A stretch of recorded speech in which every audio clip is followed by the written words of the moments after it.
We spend like a massive amount of our lives trying to figure out how to build this impenetrable armor, Oh, absolutely. Constantly. right? I mean, we buy insurance, we install security systems, Mhm. we drink our green juice, we build these elaborate psychological walls after a bad breakup. Yeah, the whole defensive perimeter. Exactly. We construct this massive wall so that we just don't get hurt. But what if, and this is the core of what we're looking at today, what if the very way we attempt to protect ourselves is actually the exact mechanism that makes us vulnerable? It's a wild thought, but it makes so much sense when you really dig into it. It really does. So today we are opening up a 2009 philosophical essay by an author named Feng. And the title, roughly translated, is Where You Are Easily Hurt is Where Your Weak Flaws Are. Which is just such a blunt way to put it. Totally. And the mission for this deep dive is to completely dismantle how you, the listener, view your own vulnerabilities. We are going to look at the exact mechanisms of why we get hurt emotionally, psychologically, physically, and explore this really radical framework for becoming truly untouchable. And I want to warn you, it requires a fundamental shift in perspective. Like, we are looking at a text that demands a total audit of your own psychological infrastructure. Yeah, it doesn't hold back at all. Not even a little. It challenges our deepest assumptions about what actually constitutes a strength versus a weakness.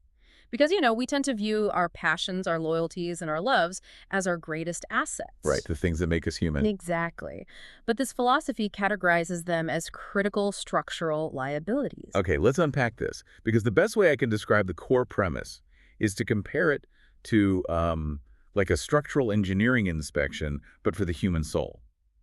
Oh, I like that analogy. Thanks. Yeah, like if you were inspecting a bridge, you aren't looking at the solid, shiny steel. You're looking for the microfractures, the rust, those tiny little imperfections. Because before the whole building collapses, the stress will always target that specific fracture. Exactly.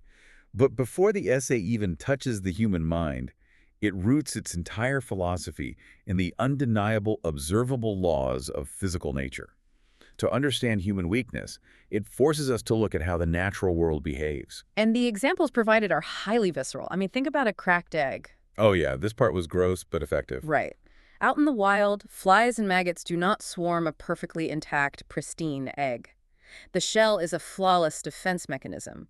They only swarm the egg with the hairline fracture. Or like how a piece of fruit always begins to rot exactly where it's been bruised or, bitten by a bug. Yes, balloons pop at their thinnest point, springs bend, branches snap, ropes break exclusively at their most effective, compromised points. The essay even points out that out in the wild, scavengers like crows and eagles are attracted to corpses, right, to decay. Nature targets the weak point.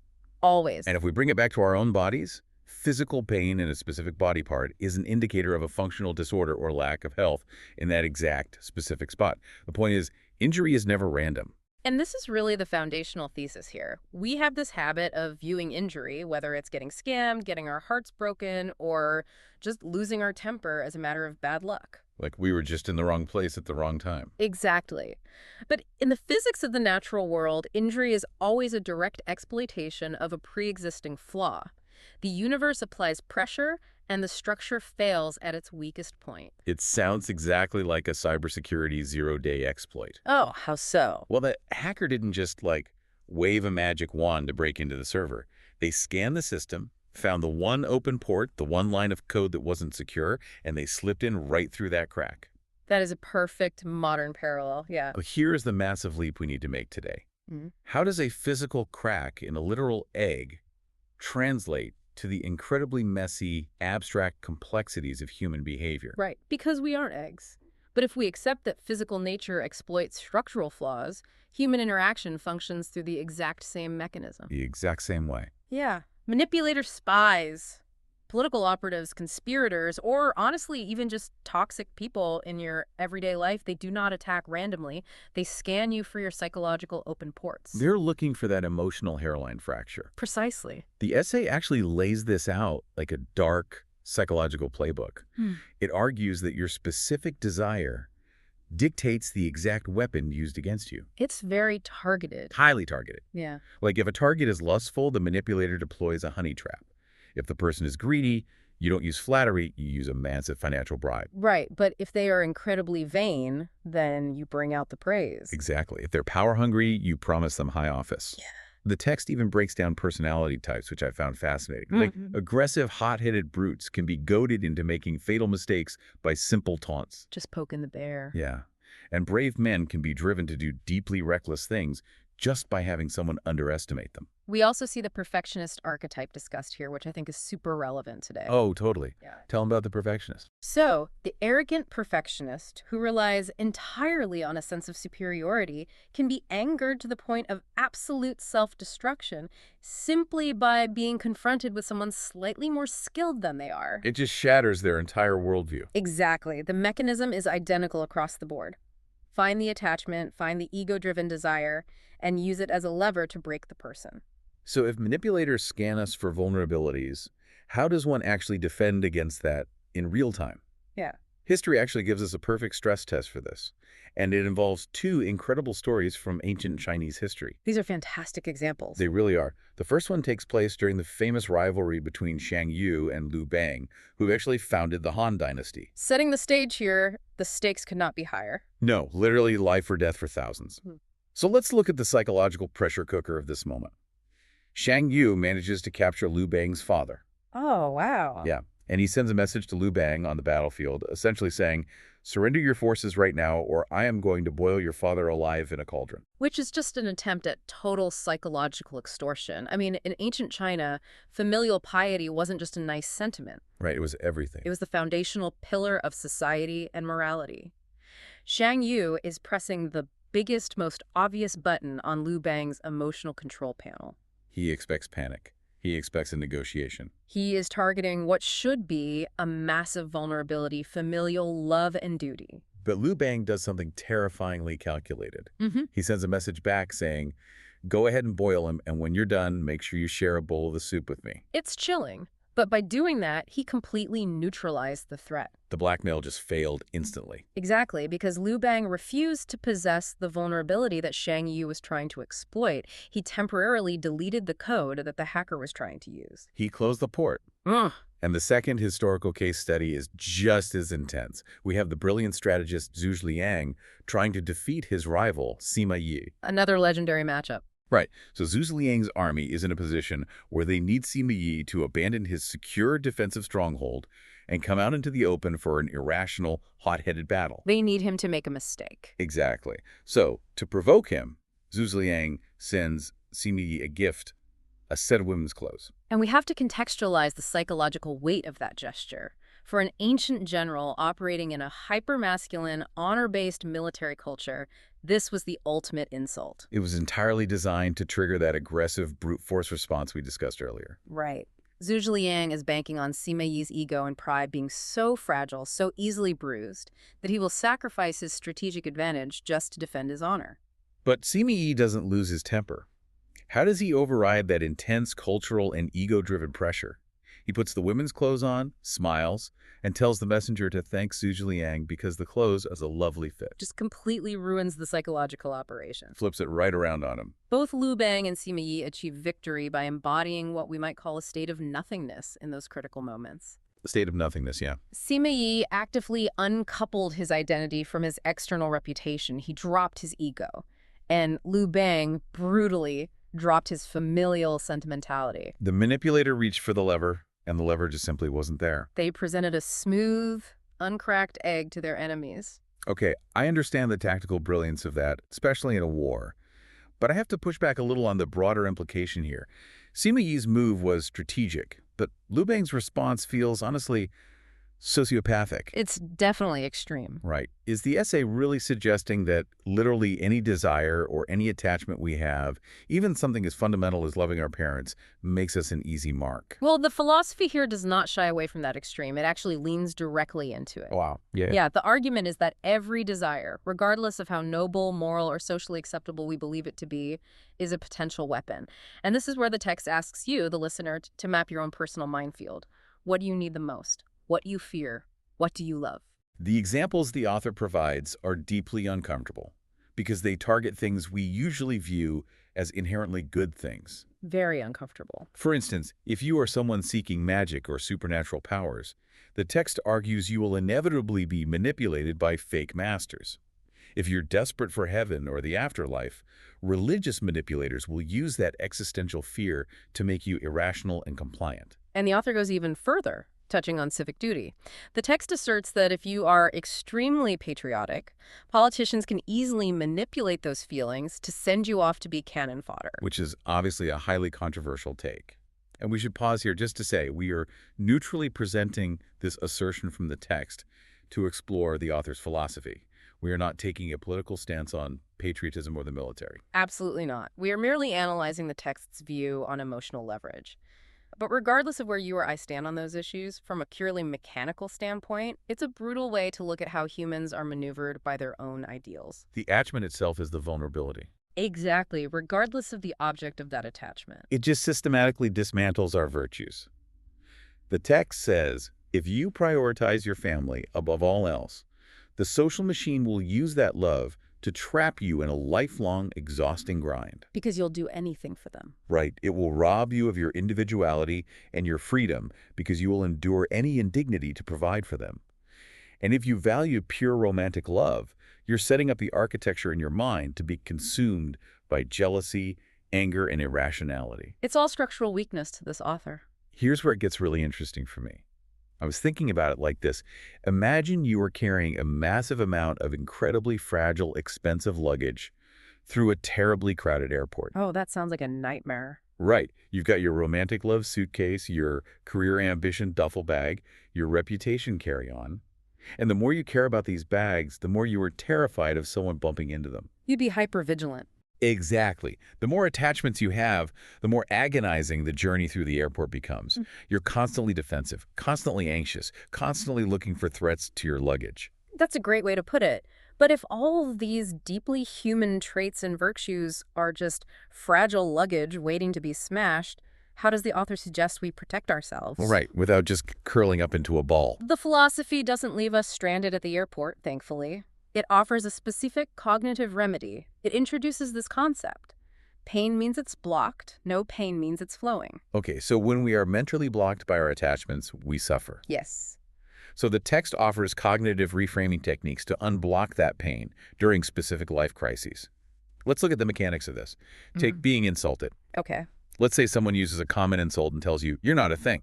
When those sound waves hit your ear, the suffering happens because your prefrontal cortex assigns a massive emotional payload to those words. You take it personally. Right.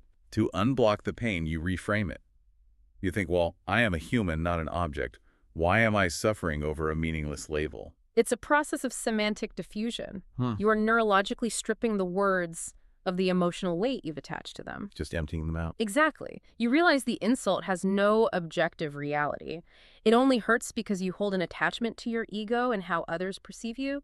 Drop the attachment to the ego and the words pass right through you. The text tackles heartbreak, too. When a third party interferes in a relationship, instead of feeling like a piece of your heart was violently carved out, you need to zoom way, way out. Look at the big picture. Right. Realize that mountains and rivers are eventually just dust. Human life is a fleeting 100 years. Human emotions are inherently fickle and changeable. You shouldn't agonize over what the author calls a dream within a dream. And we really have to explore the philosophical mechanics behind that phrase, a dream within a dream. What does that actually mean in practice? Well, what we are seeing here are very strong Buddhist undertones, specifically the concept that all dharmas are empty. Empty. Yes. When the text says phenomena are empty, it isn't advocating for nihilism. It's talking about cognitive construction. The brain is basically a meaning-making machine. It loves a good story. It really does. It takes a neutral stimulus, say, a person packing their bags and leaving, and builds a massive narrative of rejection, failure, and permanent loss around it. So the event itself isn't the suffering, the story is. Exactly. The emptiness simply means that the narrative isn't objectively real. The fear and the heartbreak you feel aren't objective realities attacking you from the outside. They are purely due to your own internal mental blockages. You suffer because your brain insists that the story it built is permanent. Precisely. And it applies to material loss, too. Yeah. If you face financial ruin or you get scammed out of your life savings, instead of falling into despair, the text reminds you that we all arrive in this world empty-handed and we all leave empty-handed. Right. You can't take it with you. As long as you still have your health, a new path might open up. But, and I have to ask you this, If we follow this logic to its endpoint, how does anyone actually live like this? It's a tough pill to swallow. Is this author just advocating for total emotional numbness? Because stripping away the pain of heartbreak by constantly telling yourself that love is just a fleeting illusion or dropping your attachment to your kids to avoid being manipulated, how do you actually live a normal life, pay a mortgage, or raise a family if you're completely detached? It sounds bleak, right? It sounds like a deeply gray, miserable way to exist. That is the ultimate tension in this philosophy. If you drop all the luggage, why go to the airport at all? Exactly. But the author argues that it's not numbness. Numbness is a trauma response. It's a deadening of the senses. What the text is advocating for is an elevated state of radical freedom. Radical freedom. Yes, it's not about feeling nothing. It's about being attached to nothing. You can experience the love of your family, but you do not cling to it with a white-knuckle grip, terrified of losing it. Okay, consider the implications of this idea, though. To reach this state of having nothing to possess everything, the text argues one must shed an immense amount of cognitive baggage. A staggering amount. It lists them out. No power, no money, no fame, no romance, no country, no religion, no political party. It keeps going. It does. No property, no class, no family, no master, no organization, no desires, no anger, no obsession. You really have to clear the board. You must even let go of the desire for justice, morality, or the rules of law and dogma. And let's analyze why the brain clings to a few of those. Take morality and justice, for example. We cling to our sense of justice because it gives the world a predictable, safe structure. It makes us feel like things make sense. Right. When someone wrongs us and justice isn't served, we suffer immensely. By releasing the attachment to a universal moral fairness, you stop fighting the reality of what just happened. You just accept it. Yes, it is a total dissolution of the constructed self. By removing every single node of attachment, it leaves absolutely zero leverage for the world to use against you. According to the text, achieving this massive unburdening elevates you to the realm of saints, immortals, or Buddhas. Life is no longer this desperate, anxious struggle to hold on to things. The grip is loosened. It is simply viewed as a temporary trip on Earth. When the trip is over, you just move on to the next place. You go with the flow, you adapt to whatever circumstances arise, and because you are holding on to absolutely nothing, you leave no angle, no crack, no bruise for the world to exploit. You're unhackable. Right. So what does this all mean? It reminds me of the wind. If you become like the wind, you are untouchable. You can't stab the wind with a sword. You can't bribe the wind with $1 million. I love that. And the wind doesn't stop and mourn the loss of a single leaf as it blows through a forest. It just moves. It's totally free, but it's completely ungraspable. Because when you have nothing to protect, you have nothing to fear. We started this exploration by looking at the physical physics of vulnerability, how a bruised apple rots, how a cracked egg attracts flies. The natural laws of decay. Right. What the author has systematically demonstrated is that our constructed identities, our societal relationships, our deeply held morals, and our desires, these are the bruises on our souls. They're the structural microfractures in our psychic armor. Exactly. Erase the cracks, erase the attachments, and you achieve absolute, unassailable invincibility. We've traveled from the physics of maggots and cracked eggs through the brutal psychological warfare of ancient Chinese generals, all the way to the ultimate detachment-driven invincibility of immortals. It's been quite the journey. It really is a profound framework to process. Yeah. Realistically, you listening right now probably don't want to abandon all your worldly attachments, sell your house, and walk into the woods today. Probably not. But the core mechanic here is undeniably powerful. By simply auditing your own life and identifying your specific cracks, knowing exactly what you love, fear, and desire the most, you gain the power to see the manipulation coming. You see the hacker before they breach the system. Exactly. You understand exactly where your structural engineering is weak. And awareness of the vulnerability is really the only way to neutralize it. Thank you for joining us in this intellectual exercise. I highly encourage you to take some time today to look at your own mental infrastructure. What are you holding on to so tightly that it could be used to break you? It's a question that demands an honest answer. But I want to leave you with one final thought to mull over as you go about your day. The text makes a compelling, logically sound argument that total detachment makes you completely invulnerable, because life is just a temporary trip. True. But if you systematically strip away your family, your passions, your deep loves, and your core values just to guarantee that you never ever get hurt, aren't you entirely missing the point of taking the trip in the first place? Think about it.